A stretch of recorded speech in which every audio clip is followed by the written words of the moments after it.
Hello friend, स्वागत है आपका अपना यूट्यूब चैनल मैथमार्क में। दोस्तों, आज के क्लास में हम लोग प्रॉफिट एंड लॉस यानी लाभ और हानि में कुछ महत्वपूर्ण प्रश्न को देखेंगे जो प्रत्येक एग्जाम में वह प्रश्न बार बार आता है। तो चलिए वैसे प्रश्नों को आज हम लोग शॉर्टकट विधि से हल करेंगे। तो चलिए आज का प्रश्न पर कह रहा, एक व्यापारी क्रय मूल्य से कितना प्रतिशत अधिक मूल्य अंकित करे कि 20% छूट देने के बाद भी उसे 12% का लाभ हो। कह रहा एक व्यापारी जो है मूल्य को यानी कितना बढ़ा करके वो अंकित करेगा कि उसको 20% छूट भी देना है और उसको 12% लाभ भी कमा लेना है ना। तो देखिए इस तरह से ये भी फॉर्मूला से लगा लेंगे, क्योंकि एक ही वस्तु पर जब 2% की घटना घटता है तब ये भी फॉर्मूला लगता है, ये भी फॉर्मूला लग जाएगा। एक ही वस्तु पर 2 घटना घट रहा है तो a plus B plus a गुने बी बट्टा 100 होता है, ये भी फॉर्मूला ना। तो देखिए कहा कि क्रय मूल्य को कितना अधिक मूल्य अंकित करेगा बढ़ा करके, तो देखिए x% बढ़ा देगा तो प्लस x होगा, है ना। छूट दे रहा है 20 का तो छूट के मतलब माइनस, तो माइनस 20 हो गया। अब ये प्लस में है, माइनस में तो यहाँ चिन्ह होगा माइनस में। अब इन दोनों का गुणा यहाँ पर होता है तो कितना हो जाएगा, यहाँ पर x गुना 20/100 हो गया। ठीक है, इतना करने के बाद रिजल्ट लिखाता है बाद में, तो यहाँ क्या लिखागा, तो 12% का लाभ हो, तो 12% का लाभ हो। लाभ के मतलब प्लस होता है तो यहाँ पर हम 12 लिखेंगे प्लस में। अगर यहाँ हानि होता तो माइनस में लिखाता, अगर अपरिवर्तित रहता तो यह रिजल्ट 0 लिखा था। इतना याद रखेंगे। अब इसको हल कर देंगे, 20 से काटेंगे, 20 इकाई 20 और 20 2500, x में से x बट्टा 5 घट जाएगा तो 4x/5 हो गया, है ना। और 20 इधर माइनस में है, इधर जाकर प्लस में हो जाएगा तो 20 और 12 हो जाएगा 32, है ना। तो 4 से कट जाएगा 32 8 बार में, इसलिए x बराबर 5 40 हो गया, यानी 40 आ गया। यानी क्रय मूल्य को 40% बढ़ा देंगे, यानी अंकित मूल्य जो है 40% बढ़ जाएगा। तो ऑप्शन में देखेंगे ऑप्शन नंबर सी। चलिए अगला प्रश्न है, कह रहा है 12% छूट देने के बाद भी एक विक्रेता को 10% का लाभ होता है, बिना इस छूट के उससे कितना प्रतिशत का लाभ होगा। कह रहा है कि 12% विक्रेता छूट दे रहा है तो उसको 10% का लाभ हो रहा है। यदि वह छूट नहीं देगा, छूट नहीं देता तब कितना लाभ होगा। देखिए तो छूट नहीं देने पर लाभ उतना ही होगा जितना कि वस्तु का क्रय मूल्य जो है बढ़ा करके अंकित किया जाएगा। जितना मूल्य बढ़ा करके अंकित किया रहेगा वही उसको लाभ होगा। तो देखिए मान लेते हैं कि x% जो है मूल्य को बढ़ा दिया, है ना, और यही x% जो है लाभ हो जाएगा छूट नहीं देने पर। छूट दिया जा रहा है 12% तो -12, प्लस माइनस हम माइनस लिख देना, x गुने 12 बट्टा में 100 कर देना, है ना। और लाभ कितना हो रहा है, 10% का लाभ हो रहा है, तो लाभ के मतलब प्लस यानी बराबर में 10 लिख देंगे। अगर यही हानि होता तो माइनस लिख देंगे। ठीक है, अब यही x का मान हो जाएगा, इतना मूल्य को बढ़ा करके लिखा गया है, यानी कि x% ही उसको लाभ होगा अगर वह छूट नहीं देगा। देखिए इसको काट लेते हैं, x में से 12/100 12x/100 घटेगा तो कितना बच जाएगा, 88x/100 बच जाएगा, बराबर 12 इधर माइनस में, इधर जाके 12 प्लस में हो जाएगा तो 12 और 10 22 हो जाएगा। ठीक है ना। तो 22 इकाई 22 और 22 चौक 88, 4 से कटेगा 25 बार में, इसलिए x बराबर 25 में 1 से गुणा करेंगे 25%, यानी इसका अर्थ हुआ x के मान 25 आया, यानी दुकानदार जो है 25% मूल्य जो है बढ़ा करके अंकित किया था वह छूट नहीं देगा। जितना मूल्य बढ़ा करके अंकित किया जाता है वही लाभ हो जाएगा, यानी लाभ उसको 25% होगा। Option number D. चलिए अगला प्रश्न है, कह रहा एक विक्रेता एक वस्तु के अंकित मूल्य पर 20% छूट दे करके भी 10% का लाभ कमाता है। वस्तु के अंकित मूल्य एवं खरीद मूल्य का अनुपात क्या है, यानी अनुपात पूछ रहा है अंकित मूल्य का और खरीद मूल्य का। तो पहले पता करेंगे कि अंकित मूल्य कितना है, यानी कितना बढ़ाया गया। तो देखिए कह रहा है कि 20% छूट देकर के भी 10% लाभ कमा रहा है, तो मूल्य को कितना बढ़ाया, तो x मान लेते हैं कि x बढ़ा दिया, -20 छूट दे दिया है, तो -x गुना 20 बट्टा में 100 हो जाएगा बराबर 10, क्योंकि 10% का लाभ हुआ है तो +10। हल कर देंगे तो 20 इकाई 20, 20 2500, x में से x बट्टा 5 घटेगा तो 4x बट्टा 5 बराबर 20, इधर जाके प्लस में हो जाएगा तो 20 और 10 30 हो जाएगा। ठीक है, अब काटेंगे, 4 के आधा 2 हो जाएगा, है ना, और 30 के आधा 15 हो जाएगा। इसलिए x बराबर कितना होगा, 15 × 5 = 75 बट्टा 2 हो जाएगा, यानी 37.5%, यानी 37.5% जो है मूल्य को बढ़ा करके अंकित किया गया है। तकरा अंकित मूल्य और खरीद मूल्य में अनुपात क्या होगा। देखिए ये हम लोग लिख लेते हैं अंकित मूल्य, है ना, अंकित मूल्य लिख लिए, और इधर खरीद मूल्य यानी क्रय मूल्य हो गया, यानी क्रय मूल्य और खरीद मूल्य, अंकित मूल्य और क्रय मूल्य का हमको अनुपात निकालना। देखिए क्रय मूल्य को प्रतिशत में हम लोग 100 मानते हैं, तो 100% हो गया क्रय मूल्य। तो अंकित मूल्य कितना है, तो 37.5, यानी 37.5 से बढ़ा करके लिखा है, तो कितना हो जाएगा, 137.5 हो जाएगा, है ना। अब इसको हम लोग काट लेंगे, तो काटेंगे तो देखिए 5 से काटते हैं, तो 5 से काटेंगे 20 बार में, है ना, और इधर 5 से काटेंगे तो 5 दूनी की 10 और 5 सत्ते 35 पॉइंट हो जाएगा, है ना, और 50 25 हो जाएगा।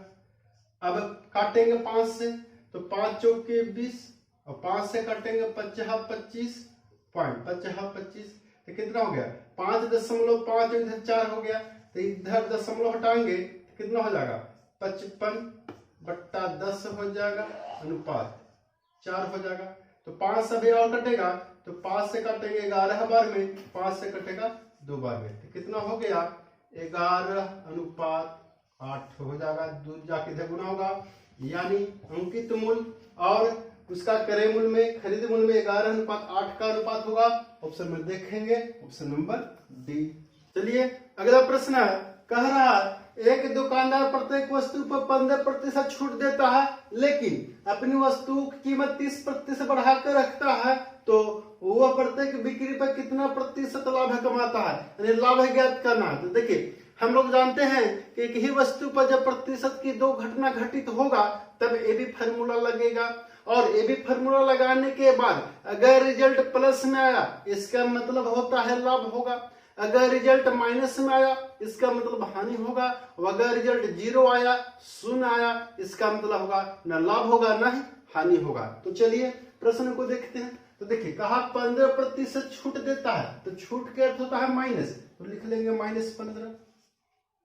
अब आगे कहा है कि वस्तु की कीमत 30% बढ़ा दिया है, तो बढ़ाने का सेंस हुआ प्लस, यानी प्लस लिख लेंगे 30, और इन दोनों की यहाँ गुना कर लेंगे। अब यहाँ देखेंगे माइनस में एक प्लस में तो माइनस, अब गुना कर लेंगे दोनों का, तो 15 गुना 30 बट्टा में 100 हो जाएगा।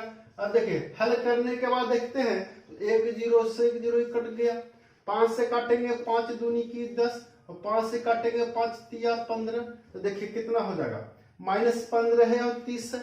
इसका हल करेंगे तो 30 में से 15 जाएगा, +15 हो जाएगा, है ना, माइनस 3 में 3 से गुना करेंगे 9, 9 बटा 2 यानी 4.5 हो जाएगा।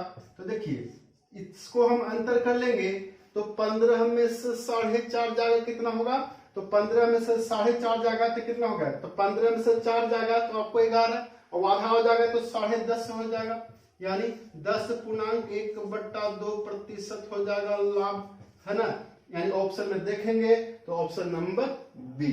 देखिए इस बात को याद रखना है, अगर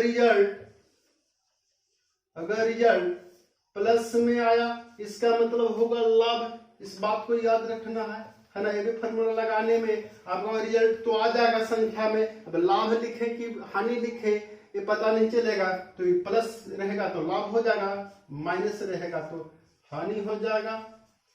अब अगर रिजल्ट 0 आएगा इसका अर्थ हुआ न लाभ होगा न हानि होगा। ठीक है, यानी 0 हो गया, न लाभ होगा न हानि होगा। तो चलिए अगला प्रश्न को देखते हैं। अगला प्रश्न है, कह रहा रमा ने एक वस्तु पर 16% छूट दिया तथा 20% का लाभ कमाया। यदि वह 20% छूट देता तो कितना प्रतिशत का लाभ होता? तो देखिए कह रहा कि 16% छूट देने में 20% लाभ हो रहा है, तो ये देखेंगे कि मूल्य को कितना बढ़ा करके रखा था। तो देखिए X% मूल्य को बढ़ाया था, तो 16 छूट दिया तो -16, दोनों का गुणा कर लेंगे, X गुणे 16 बट्टा में 100 बराबर 20 लाभ हुआ है तो +20। अब 4 से काटते हैं, 4 चौके 16, 4 से काटेंगे 25 बार में, है ना। x में से 4x बट्टा 25 घटेगा तो कितना हो जाएगा? 25 में 4 जाएगा 21 x बट्टा 25 हो जाएगा बराबर 16 इधर जाके प्लस में हो जाएगा तो 20 और 16 कितना हो जाएगा? 36 हो जाएगा। ठीक है, अब 3 से काटेंगे, 3 7 21 और 3 से काटेंगे 12 बार में, इसलिए x बराबर कितना हो गया? तो 25 में 12 से गुना करेंगे 300 बट्टा में 7%, यानी मूल्य को 300 बट्टा 7% बढ़ा करके अंकित किया गया था, बढ़ा करके अंकित किया गया था। अब कहा है कि 16% के बदले अब 20% छूट दिया जाता तब कितना लाभ होता? तो देखिए इसके बाद पुनः हम ये भी फार्मूला लगाएंगे। यहाँ देखेंगे 300 बट्टा 7 बढ़ा कर लिखा गया, यहाँ लिख लेंगे 300 बट्टा 7 माइनस छूट कितना दिया है? तो 20%, तो 20 माइनस इन दोनों का गुना 300 गुना 20 बट्टा में 100 होगा, है ना। और 300 का बट्टा में 7 था, ये भी 7 हो जाएगा। इसी को हल कर लेंगे, अब देखेंगे लाभ कितना होगा। तो देखिए 2 0 से 2 0 यहाँ कट जाएगा, है ना। हल कर लेंगे तो देखिए 7 यहाँ बट्टा में 1 कर लेंगे तो 7 1 7 का एलसीएम ले लेंगे तो 7 हो जाएगा, है ना। 300 हो जाएगा यहाँ माइनस 1 से लगाएंगे तो 7 बार में तो 20 7 140 माइनस 7 इकाई 7 तो कितना हो गया? ऊपर 20 तिया 60 हो गया। देखिए कितना हो गया? 140 और 60 माइनस में तो जुट जाएगा तो 140 और 60 200 हो जाएगा, तो 300 में से 200 जाएगा तो कितना हो जाएगा? 100 बट्टा 7 हो जाएगा, यानी 14.2/7% का लाभ होगा, क्योंकि प्लस में आ रहा है, यानी 20% छूट देता तो 14.2/7% का लाभ होगा। ऑप्शन में देखेंगे, ऑप्शन नंबर बी। चलिए अगला प्रश्न है, कह रहा है किसी वस्तु पर 10% छूट देने से 20% लाभ होता है। यदि छूट 20% दिया जाए तब लाभ कितना होगा, सो निकालना है। तो देखिए 10% छूट देने से 20 लाभ हो रहा है, तो पहले ये देखेंगे कि मूल्य को कितना बढ़ा दिया गया था। देखिए x% मान लिए कि मूल्य को बढ़ाया गया था और 10 छूट दे दिए तो कितना लाभ हो गया, अभी फॉर्मूला लगा लेंगे तो कितना हो गया, x का मान निकालेंगे ना, कि लाभ 20 हो रहा था। 1 0 से 1 0 काट लेंगे, x में से x बटा 10 जाएगा तो 9x बटा 10 बराबर 10 इधर जाके जुड़ जाएगा तो हो जाएगा 30, है ना।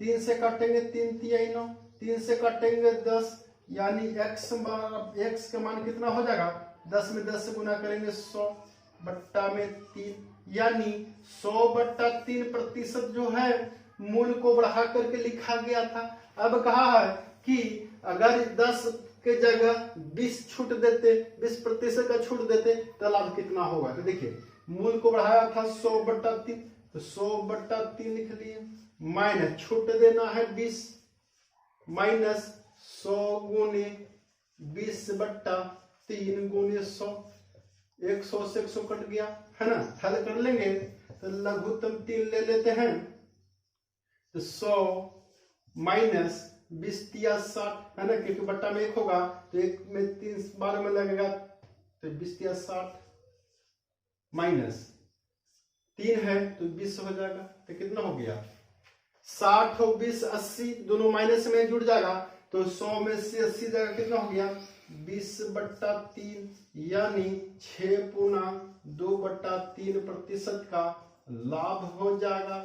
यानी अगर वह 20% छूट देता तो 6/2/3 का लाभ होगा। ऑप्शन में देखेंगे ऑप्शन नंबर ए। चलिए अगला प्रश्न है, कह रहा एक व्यापारी क्रय मूल्य से 20% अधिक मूल्य अंकित करता है और कुछ छूट देकर 8% लाभ पर वस्तु को बेच देता है तो छूट कितना है, छूट कितना दिया सो निकालना है। तो देखिए मूल्य को कितना बढ़ाया 20 तो यहां लिख लेंगे 20। छूट कितना दिया मालूम नहीं है, छूट को निकालना है तो मान के चलते हैं x% छूट दिया तो -x माइनस 20 गुना x/100 हो गया। और लाभ ही कितना कमाया है तो लाभ 8% कमाया है तो रिजल्ट में 8 लिख लेंगे।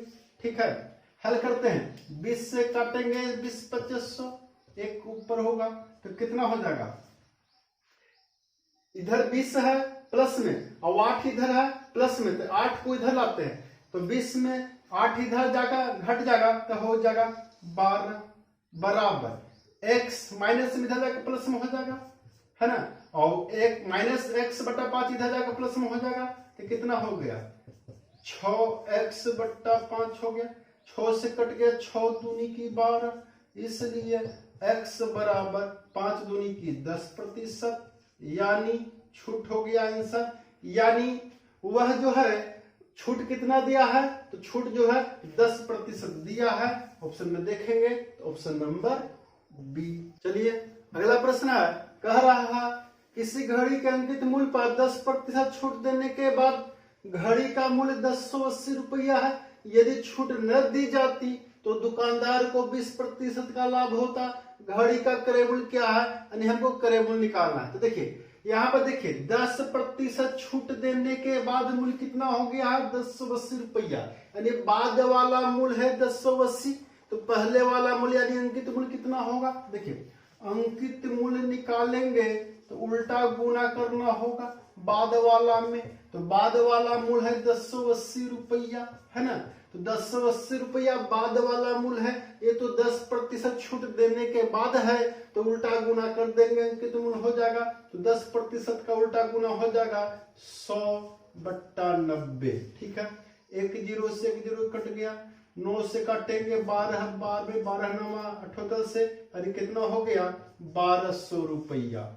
यानी उस वस्तु का अंकित मूल्य था 1200 रुपया। अब कहा है कि यदि छूट नहीं दिया जाता तो दुकानदार को 20% का लाभ होगा। तो देखिए ध्यान देंगे अगर छूट नहीं देंगे तो अंकित मूल्य पर ही बिकेगा। यानी यहाँ एक लाइन लिख लेते हैं, याद रहेगा छूट नहीं न दी जाए तो अंकित मूल्य बराबर विक्रय मूल्य। ठीक है, इसको याद रखेंगे क्योंकि अगर छूट नहीं दिया जाएगा तो जो अंकित मूल्य होगा वही बिक्री मूल्य होगा। यानी अंकित मूल्य है 1200 रुपया, इसका मतलब हुआ वह बिक्री मूल्य ही 1200 है क्योंकि छूट नहीं दिया गया।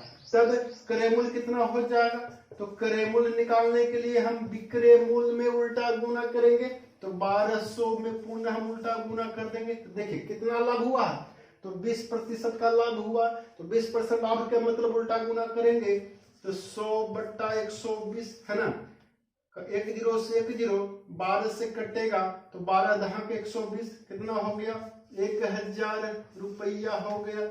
यानी छूट नहीं दिया गया तो उसको 20% लाभ हुआ था यानी क्रय मूल्य हो गया 1000। ऑप्शन में देखेंगे ऑप्शन नंबर ए। आज के क्लास में हम लोग प्रॉफिट एंड लॉस के कुछ महत्वपूर्ण प्रश्नों को देख रहे थे। तो आपको क्लास कैसा लगा आप कमेंट बॉक्स में लिखकर हमें को बतलाएंगे, और अगर अच्छा लगा होगा तो चैनल को सब्सक्राइब कर देंगे, वीडियो को लाइक करके अधिक से अधिक शेयर करेंगे ताकि अन्य विद्यार्थी को भी लाभ होगा।